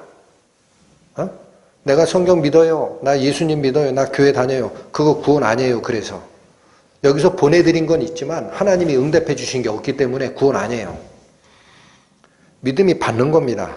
베드로 후서 보십니다. 신약 384페이지입니다. 베드로 후서 1장 1절 말씀. 예수 그리스도의 종과 사도인 시몬 베드로는 우리 하나님과 구주 예수 그리스도의 의를 힘입어, 여기부터 잘 읽으십시오. 동일하게 보배로운 믿음을 우리와 같이 어떻게 한 자들에게 편지하노니? 네, 구원받은 성도를 이렇게 표현하고 있어요. 베드로는. 이게 어떤 사람은 믿음을 받는 거고 어떤 사람은 아직 믿음을 하나님께 드리는 단계에 있고 이렇게 나눠지느냐라는 얘기죠. 여기 뭐라고 해요? 동일하다라는 거예요. 동일하게. 다른 거 없다. 정말 하나님의 자녀로 구원받은 사람은 다 똑같이 보배로운 믿음을 받은 경험이 있다. 아시겠죠? 이게 중요합니다. 그 믿음이 왜 와서 안 사라질까? 성령이 오셔서 인쳤기 때문에 안 바뀌는 거예요. 예? 여러분. 그래서 제가 또 하나 지금 확인받고 싶은 것은요. 오늘 본문이 얘기하는 대로 그를 믿는 자가 받을 성령을 가리켜 말씀하신 것이라. 이렇게 돼 있습니다. 그 정말 믿음이 하나님께 연락된 자는요. 성령을 받게 돼 있어요. 그래서 믿음도 보배로운 믿음을 받았다라고 표현하는 겁니다. 그 단계가 없으면은요, 자기 신앙을 의심해 보셔야 됩니다. 나더러 주여 주여 하는 자마다 다 천국에 갈 것이 아니니, 그래서 경고하시는 거예요. 마지막 심판대 앞에서 예수님을 주라고 얘기한 사람은 자기 믿음을 가지고 있다고 주장한 거예요. 천국 가요? 지옥 가요? 내쫓기잖아요. 왜 그래요? 하나님이 확정된 보배로운 믿음의 인친 믿음을, 성령을 통해 인친 믿음을 나에게 주신 적이 없기 때문에 예수님은 나는 너희를 모른다 그러는 거예요. 준 적이 없는데 왜 자꾸 나한테 가져갔다고 하냐? 너 딴 데서 훔쳐가고 내가 줬다라고 우기는 거지 지금? 그 얘기입니다. 예? 이 믿음을 받는다라는 말이 얼마나 중요한지 아셔야 됩니다. 까딱 착각하면 속아 넘어가요. 어디 가면 다 드러나지만 심판대 앞에서 백일하에 드러납니다. 모습은 똑같이 벼이삭이에요. 근데 까보니까 안에 알곡이 없어. 그걸 뭐라 그래? 쭉정이. 겉에서 보기엔 어때요? 똑같죠? 똑같아요. 농사 접으신 분들 알죠? 벼이삭 나락 쭉 훑어가지고 보면 똑같은 모습을 하고 있어. 근데 딱 까보면 안에 알곡이 없는 쭉정이가 있고, 까보면 안에 알곡이 있는 진짜 생명을 가진 자가 있어. 눈으로 보기엔 안 보여요. 누가 갈라내요? 천사가 마지막 날에 알곡과 쭉정이를 갈라내요. 알곡은 곳간에 들이고 쭉정이는 꺼지지 않은 불에 태우시리라. 그 전에 자기를 점검하는 은혜가 있기를 원합니다. 그래서 자꾸 말씀드리는 거예요. 그렇다면 성령을 받게 된다면, 여러분 성령을 받는 거를요, 이 은사주의 쪽 쫓아가는 분들은 뭐 방언을 했느니 예언을 했느니 뭐가 뜨거운 게 왔느니 자꾸 그러시는데 그거 아니고요.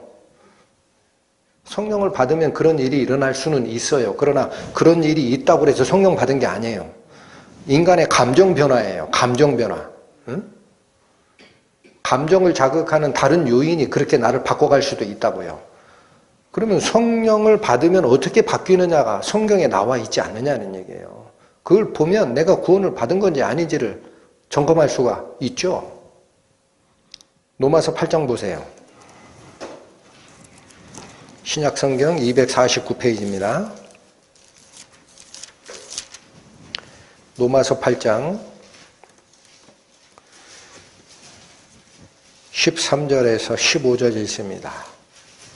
너희가 육신대로 살면 반드시 죽을 것이로되 영으로서 몸의 행실을 죽이면 살리니 무릇 하나님의 영으로 인도함을 받는 그들은 곧 하나님의 아들이라. 15절 너희는 다시 무서워하는 종의 영을 받지 아니하였고 양자의 영을 받았으므로 아빠 아버지라 부르짖느니라. 여러분 아주 간단한 구절 3개입니다. 14절을 중앙에 놓으십시오. 14절이 무슨 뜻이죠? 무릇 하나님의 영으로 인도함을 받는 그들이 곧 하나님의 아들이라. 이 말을 다른 말로 바꾸면 무슨 뜻이에요? 하나님의 영으로 인도함을 받지 않는 자들은, 하나님의 영으로 인도함을 받는 경험이 없는 자들은 하나님의 아들이다, 하나님의 아들이 아니다. 하나님의 아들이 아니다. 요 명제라고 합니다. 명제. 이 정의를 앞에 놓고 위 아래 두 구절이 하나님의 영으로 인도함을 받는 상태를 옆에서 싸고 있는 모습입니다. 이 문장을 그렇게 읽으셔야 돼요. 그러면 13절 보시면 어떻게 되어 있어요? 너희가 육신대로 살면 반드시 죽을 것이로되 영으로서 몸의 행실을 죽이면 살리니. 이 말은 무슨 뜻이에요? 진짜 하나님의 성령을 받은 자는 그 성령이 인도하셔서 과거에 내가 가지고 있던 몸의 행실, 그 습관, 이것을 어떻게 해내게 된다? 점점 죽이게 된다라는 거예요. 이게 행동의 변화입니다. 왜 이런 일이 일어납니까? 예? 하나님의 생명이 죽어있는 거예요? 살아있는 생명력이에요? 살아있습니다. 하나님의 생명력은 예수 그리스도를 무리로 걷게 하시는 능력이 있어요. 하나님의 생명력은 5,000명을 오병이어로 충분히 먹이시는 능력이 있는 살아있는 생명력입니다. 아멘. 그럼 그 생명력이 있는 성령이 나에게 들어오셨어요. 그러면 일시에는 안 하시지만 그 생명력이 나를 바꿔가는 힘이 없겠습니까? 나는 그런 경험 없는데, 혹시 그렇게 생각이 되시면은요, 머릿속에서 일어난 지식구원입니다. 여러분 반드시 아셔야 돼요. 하나님의 영으로 인도함을 받는 그들이 곧 하나님의 아들입니다. 하나님의 영으로 인도함을 받는다라는 게 13절과 15절로 나눠져 있는 거예요. 13절은 뭐예요? 영으로서 자기의 과거 행실을 죽이는 일이 일어난다. 아시겠죠? 제 말이 아닙니다. 반드시 일어납니다. 또 하나가 있습니다. 15절. 너희는 다시 무서워하는 종의 영을 받지 아니하였고 무슨 영을 받았다? 친자는 예수 그리스도 한 분이에요. 하나님의 입장에서 친자, 독생자라고 합니다. 그래서 외아들. 그러나 우리는 어떻게 하나님의 아들이 되느냐? 양자 입적해서 들어가는 거예요. 양자 입적하는 입적 도장, 하나님이 뭘로 찍어주시는 거다? 당신의 영으로. 그게 양자의 영으로 라고 하는 거예요. 양자의 영. 그래서 그 양자의 영을 받지 않은 사람은 하나님의 호적부에, 영적인 호적부에 등록이 안 된 자입니다. 제 얘기가 아니고요. 예? 성경 말씀에. 그래서 그 영을 받으면 어떻게 된다 그래요? 15절. 너희는 다시 무서워하는 종의 영을 받지 아니하였고 양자의 영을 받았으므로 이제 뭐라고 불러요? 아버지를? 아빠라고 합니다. 아빠. 아빠. 아바가 아빠예요. 발음이 A-B-B-A. 아빠. 이 세계 만국 공통을 해요. 이스라엘 이름으로도 아빠, 우리도 아빠. 영어로 뭐라고 빠빠라고 하던가 비슷해요. 했던 발음이. 아버지 하나님을 아빠라고 부르는 영을 받았다라는 거예요. 그래서 더 이상은 어떤 상태가 아니다. 더 이상은 어떤 상태가 아니다. 무서워하지 않는다. 여러분 애기들이 아빠 무서워해요? 좋아해요? 갓난아기부터 좋아해요. 아빠. 응? 회사 가려고 하면 현관에 놔서 저도 우리 애들 키울 때 생각이 나요. 아빠. 꼭 안아줘야 얘가 가. 여기에 꼭 안아주고 아빠 회사 갔다 올게. 잘 놀고 있어. 그게 아빠의 영을 받은 거지. 하나님 그러면 무서워해. 그럼 그게 무슨 양자의 영이냐 이거야. 두 개가 바뀐다라는 거예요. 여러분 아시겠죠? 그런데 거짓 구원이 있어요. 거짓 믿음. 거짓 믿음을 보십니다. 야고보서 2장.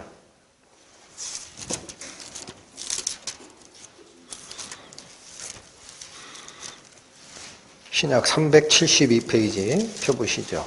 야고보서 2장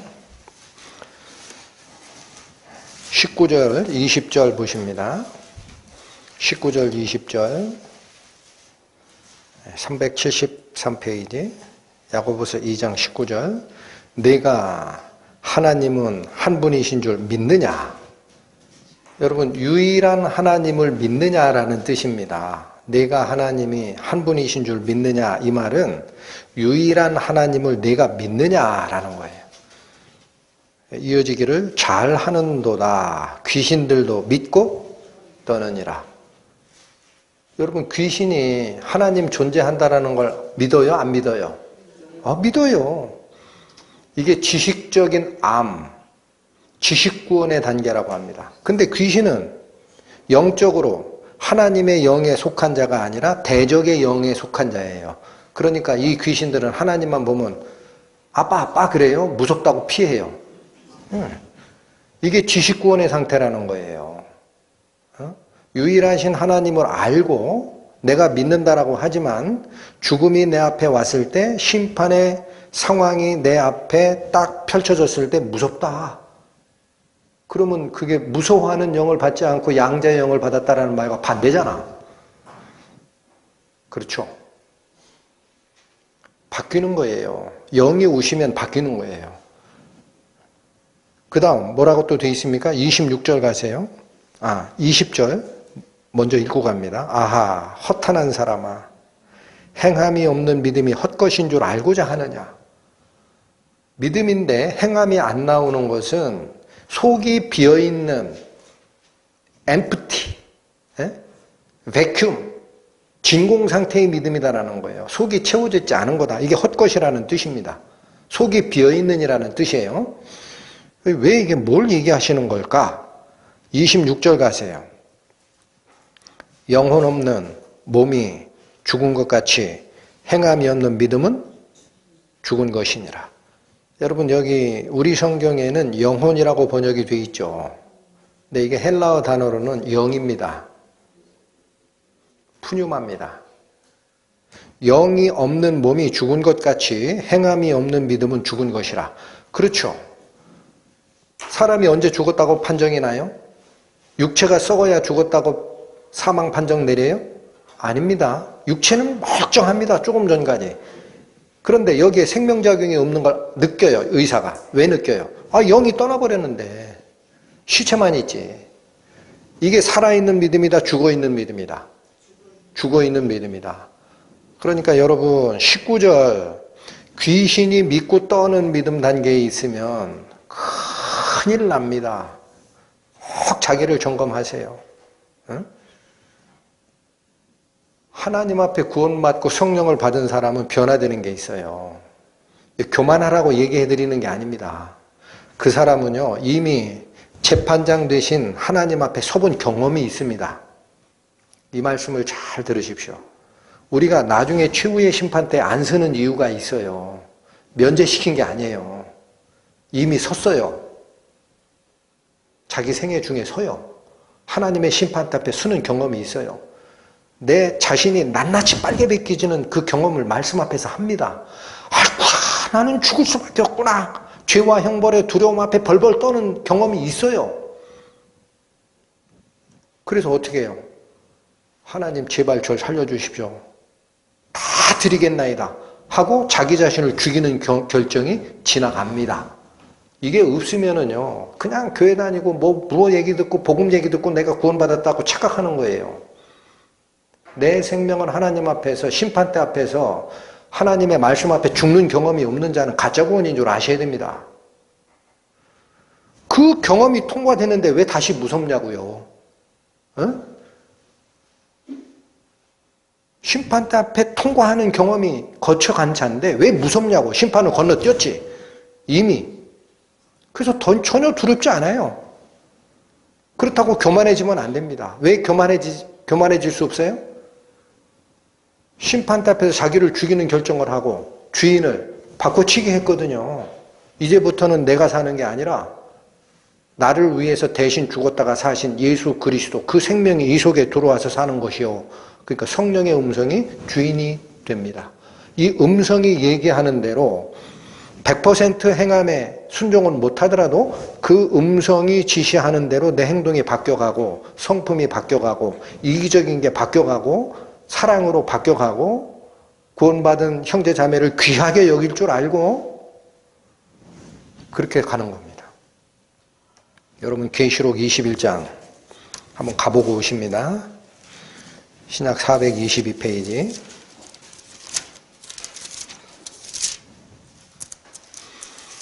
요한계시록 21장 6절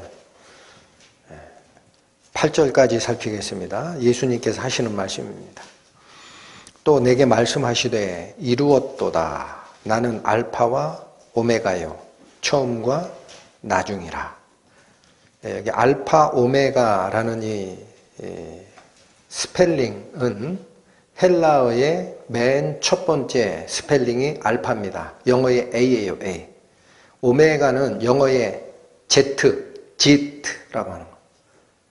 그래서 스펠링으로 맨 처음 스펠링이 알파고 맨 끝에가 오메가예요. 그 뭐라고 하느냐? 처음과 나중이래요. 나는 처음과 나중이라. 내가 생명수 샘물로 목마른 자에게 값없이 주리니. 여기 또 나오죠. 이게 언제 선포되는 거냐? 영원한 하늘나라에서 예수 그리스도를 통해 선포되는 거예요. 계시가 되어 있는 거예요. 앞으로 이런 일이 일어날 거다. 7절 이기는 자는 이것들을 유업으로 얻으리라. 나는 저희 하나님이 되고 그는 내 아들이 되리라. 부자 관계가 천국에서는 혈육적 관계를 벗어나서 영적인 관계로 재정립되리라. 이제 아버지가 누구가 돼요? 천국이 되면 하나님.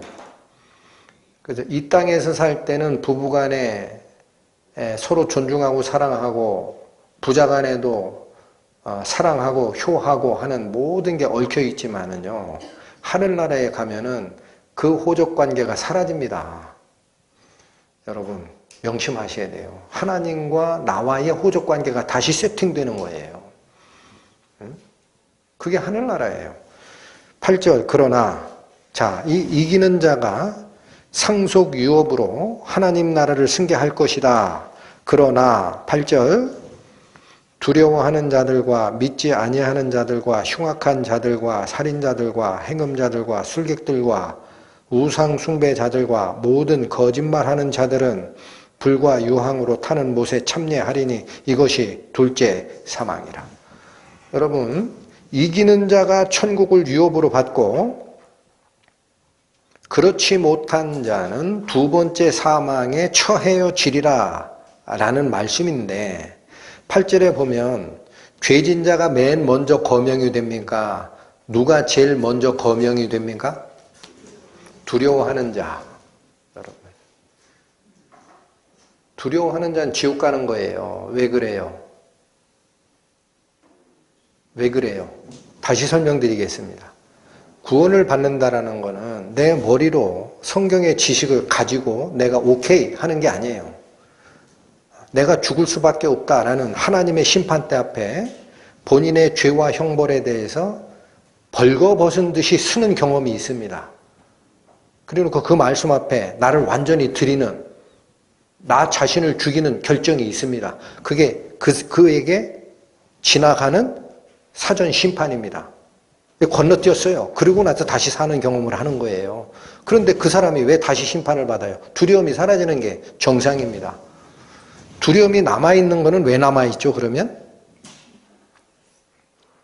요한일서 393페이지 가보세요. 신약성경 393페이지.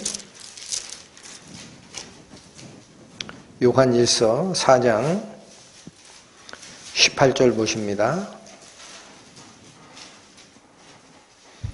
사랑 안에 두려움이 없고 온전한 사랑이 두려움을 내어 쫓나니 두려움에는 무엇이 있음이라?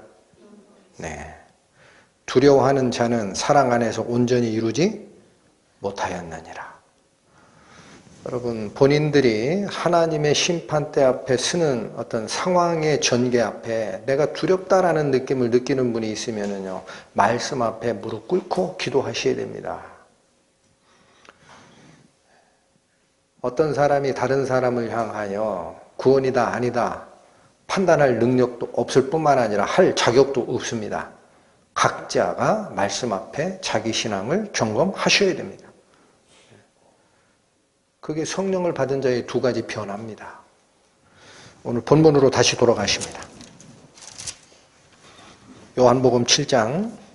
이 선언이 일어났을 때 간략간략하게 살핍니다. 40절. 이 말씀을 들은 무리 중에서 혹은 이가 참으로 그 선지자라 하며, 자, 하나의 반응이 나옵니다.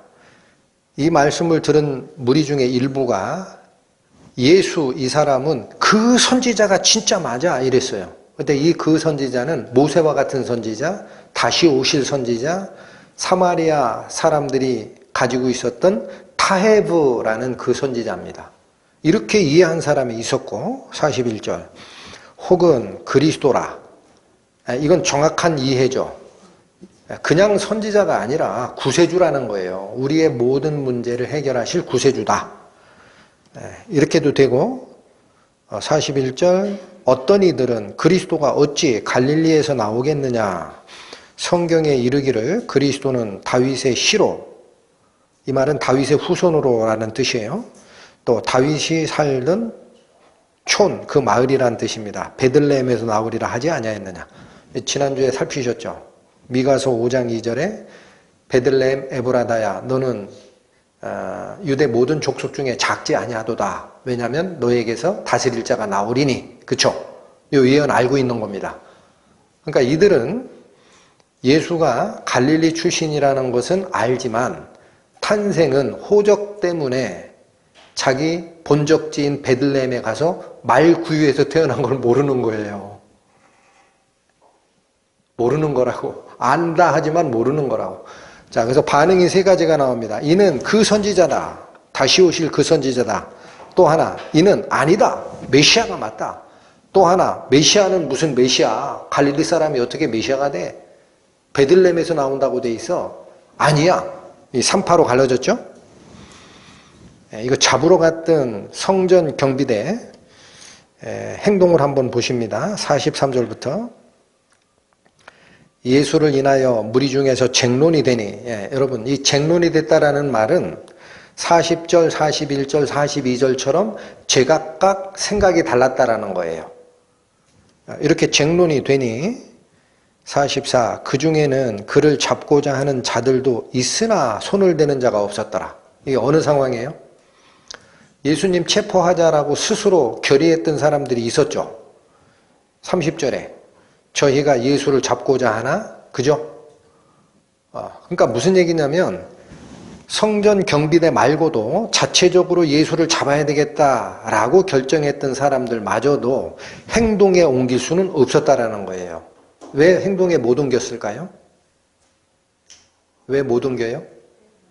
그 선지자라고 얘기하는 파도 나오고 그리스도라고 얘기하는 사람도 나오는데 그리스도가 아니라고 이 사람들이 직권적으로 체포하려고 그러면 그 사람들이 가만히 있겠습니까?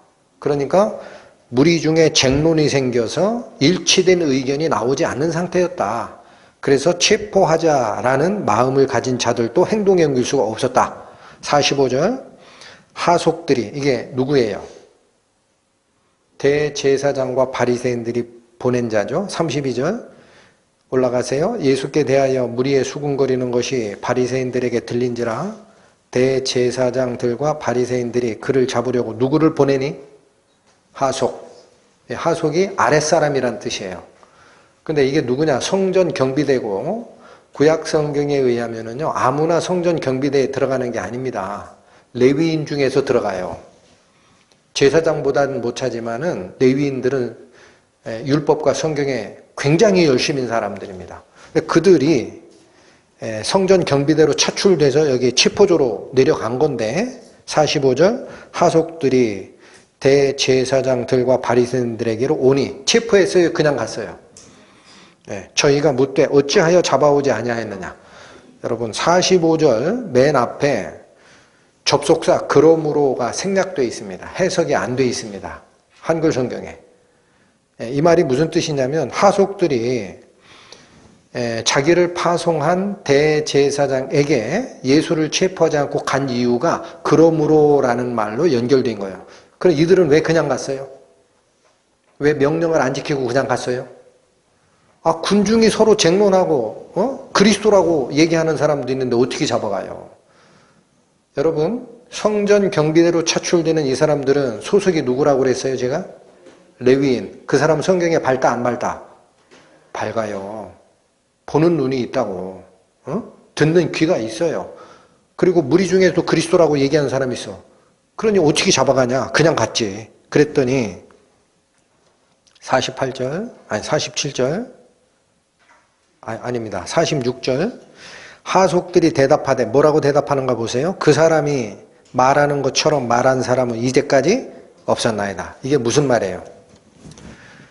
이렇게 얘기한 겁니다. 제가 성전 경비대라고 가정하고 대제사장 각하 저도 성경 읽고 그 수많은 랍비의 가르침을 받은 경험이 있지 않습니까? 근데 이 예수가 가르치는 가르침을 봤더니 랍비들의 가르침과는 판이하게 다릅니다. 차원이 달라요. 메시아 같아. 이건 사람의 가르침이 아니야. 이렇게 얘기한 거예요. 그랬더니 47절 바리새인들이 대답하되 너희도 미혹되었느냐. 48절 당국자들이나 바리새인 중에 그를 믿는 자가 있느냐. 49절 율법을 알지 못하는 이 무리는 저주를 받은 자로다. 이 사람들이 뭐라고 얘기해요? 너희도 레위인이긴 하지만 잘 생각해봐라. 너희들보다 성경 도사인 유대 당국자, 산헤드린 멤버랑 바리새인 중에 예수 믿는 사람 있냐? 없지? 알잖아. 왜 무리들 반응에 잡아오라는 명령을 수행하지 않고 그냥 왔냐? 그 무리들은 있잖아. 율법 모르는 사람이야. 둘을 갈라낸 겁니다. 자기들은 율법의 선생들. 성전 앞마당에 있던 무리들은 율법을 모르는 자. 그래서 어디까지 가요? 율법을 모르는 자는 저주를 받은 자로다. 내가 저주받은 자의 편을 쓴 거지. 이 정신없는 인간들아. 왜 그냥 와? 우리 말 들었어야지. 이렇게 얘기한 겁니다. 자, 누가 율법을 아는 자일까요? 바리새인과 당국자들이 율법을 아는 자일까요? 여기 반전이 일어납니다. 반전. 50절 그 중에 한 사람 곧 전에 예수께 왔던 니고데모가 저희에게 말하되 산헤드린 멤버에 너는 이스라엘의 그 선생으로까지 얘기했어요. 예수께서 가장 뛰어난 선생으로 서 있던 니고데모가 산헤드린 멤버거든. 그러니까 그 중에 일어난 거예요. 나가지고 말을 잘못하는 겁니다. 우리가 뭐라고 질책을 합니까? 우리 율법은 사람의 말을 듣고 그 행한 것을 알기 전에 판결하는 게 있습니까? 예수가 그렇게 잘못되어 있으면 말도 듣고 그 사람이 무슨 잘못된 행동을 했는지 보고 나서 정죄하고 해야지. 그게 우리 율법 아니요. 되치기 한 겁니다. 그러니까 니고데모는 이 시점에서는 마음이 돌아간 거예요. 예수님의 가르침이 확실히 다르구나. 회심이 된 거로 저는 봅니다. 했더니 이제는 그 율법 선생한테 뭐라고 얘기를 못 하잖아. 그 바리새인들이 니고데모한테 너도 율법 모르는 군중이야? 저주받은 놈이야? 그렇게 할 수 있어요? 산헤드린에서 최고의 선생이었다고요. 니고데모가. 이스라엘의 그 선생이라고 한다고. 그러니까 그 얘기는 못하고 인신공격을 해댑니다. 52절 저희가 대답하여 가로되 너도 갈릴리에서 왔느냐? 너 한패지? 예수 갈릴리 출신인데 너 갈릴리 출신이지? 상고하여 보라. 생각해봐라. 갈릴리에서 선지자가 나지 못하느니라 하고 인신공격을 되치기를 한 겁니다. 여러분 그러니까 바리새인들이 뭐를 알고 뭐를 모르는 거예요. 초막절 일주일 동안 실로암 연못에서 물 떠다가 성전 제단에다가 바치는 거는 할 줄 알았죠. 그거 걸르면 큰일 나는 줄 알았죠. 그러나 그 예식, 출애굽에 물을 대시고 만나를 먹이신 그 하나님의 은혜가 신약 성경에서 영적 출애굽을 위해 오실 예수 그리스도에 의해서 완성된다는 것은 까막눈이었던 겁니다. 까막눈. 율법에 대해서는 모르는 그는 저주를 받을 자로다. 누구를 얘기하는 걸까요? 바리새인. 지난주 설교 그래서 뭐라 그래? 너희는 나 있는 곳에 오지도 못하리라. 격리되리라. 우리 이 말씀 앞에서 영적 초막절을 마음에 새기시고 하나님께 자기의 운명 모든 것을 맡기는 은혜가 있기를 원합니다. 기도하십니다. 하나님 아버지 감사합니다. 초막절 7일에 예식 활동이 끝난 후 제8일에 예수께서 성전에서 외치신 이 영적 출애굽의 비밀이 이 말씀을 듣는 모든 영혼들에게 깨달아지고 그 말씀 앞에 자신의 죽어 있음을 발견하는 은혜의 시간 될 수 있도록 저희 손을 잡아 인도하여 주옵소서. 예수님의 이름으로 기도 올립니다. 아멘.